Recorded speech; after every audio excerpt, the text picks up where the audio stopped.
Wherever you go, whatever you do, throw a little at it. Omax, Vest and Briefs. திமுக கூட்டணியில் விசிக போட்டியிடும் 8 தொகுதிகளுக்கான வேட்பாளர்களை அறிவித்திருக்கிறார் திருமாவளவன். திமுக கூட்டணியில் விசிக போட்டியிடும் 8 தொகுதிகளுக்கான வேட்பாளர்களை திருமாவளவன் அறிவித்திருக்கிறார். இதனை முக்கிய செய்தியாக நாம் பார்த்துக் கொண்டிருக்கிறோம்.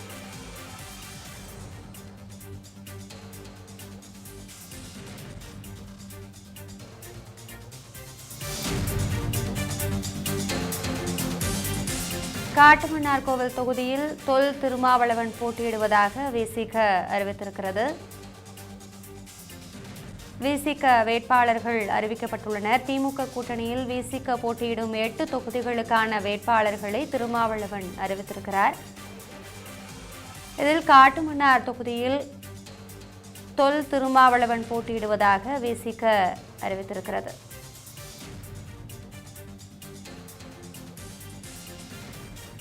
திமுக கூட்டணியில் விசிக போட்டியிடும் 8 தொகுதிகளுக்கான வேட்பாளர்களை திருமாவளவன் அறிவித்திருக்கிறார். இதனை முக்கிய செய்தியாக நாம் பார்த்துக் கொண்டிருக்கிறோம். காட்டுமன்னார்கோவில் தொகுதியில் தொல் திருமாவளவன் போட்டியிடுவதாக விசிக அறிவித்திருக்கிறது. பெரியகுளம் தனி தொகுதியில் சக்திவேல், செய்யூர் தனி தொகுதியில் சிந்தனை செல்வன் போட்டி என்று அறிவிப்பு வெளியாகியிருக்கிறது. பெரியகுளம் தனி தொகுதியில் திண்டிவனம் தனி தொகுதியில் வன்னியரசு, கள்ளக்குறிச்சி தனி தொகுதியில் மாலதி, பன்ருட்டியில் அப்துல் ரஹ்மான் போட்டி என்ற அறிவிப்பும் வெளியாகியிருக்கிறது. திமுக கூட்டணியில் விசிக போட்டியிடும் 8 தொகுதிகளுக்கான வேட்பாளர்களை திருமாவளவன் அறிவித்திருக்கிறார். அதில் காட்டுமன்னார்கோவில் தொகுதியில் தொல் திருமாவளவன் போட்டியிடுவதாக அறிவிக்கப்பட்டிருக்கிறது.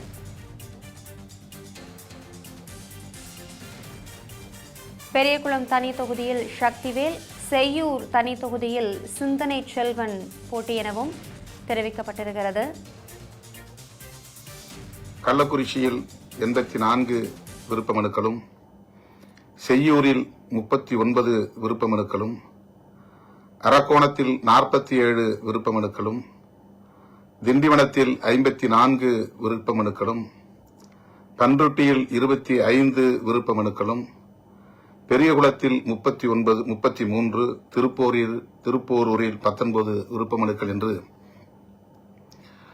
தோழர்கள் ஏராளமாக விருப்ப மனுக்களை அளித்திருக்கிறார்கள்.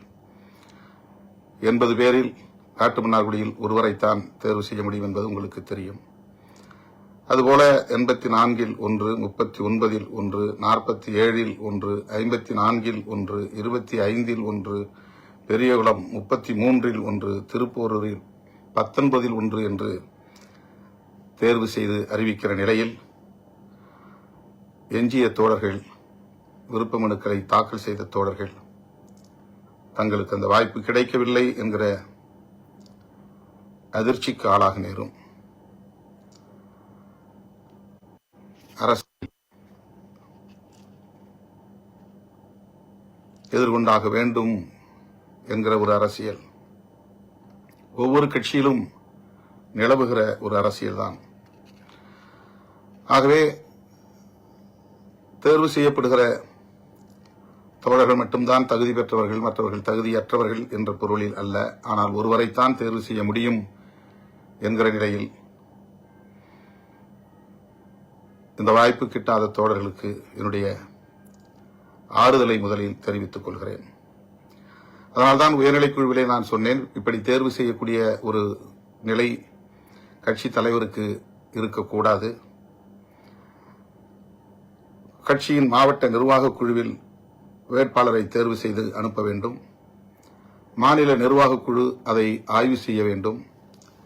அதன் பின்னர் இறுதி முடிவெடுக்க வேண்டும் என்கிற ஒரு அணுகுமுறையை, ஒரு மெக்கானிசத்தை கம்யூனிஸ்ட் கட்சிகள் கையாண்டு வருகின்றன.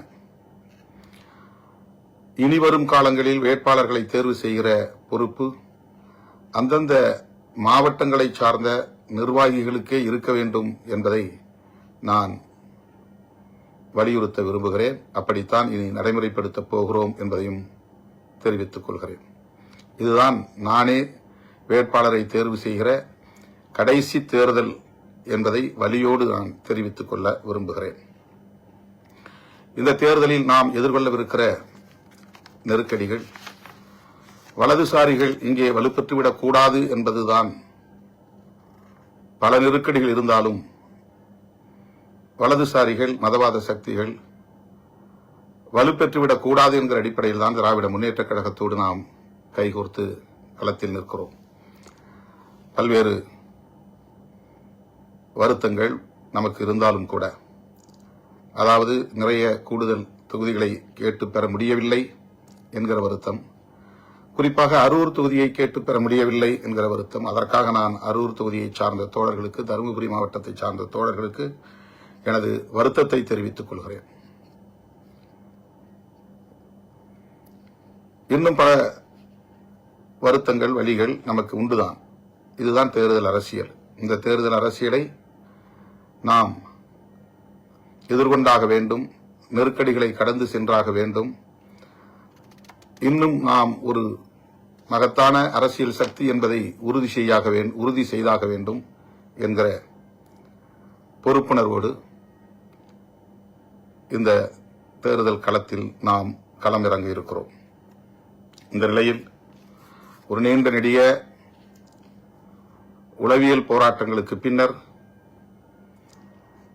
பலரோடும் கலந்தாய்வு செய்த நிலையில் நம்முடைய கூட்டணி கட்சி, நம்முடைய முன்னணி தோழர்கள், இந்த தொகுதியை சார்ந்த திமுகவின் முன்னணி பொறுப்பாளர்கள் என்று பலருடைய உளநிலையை அறிந்து,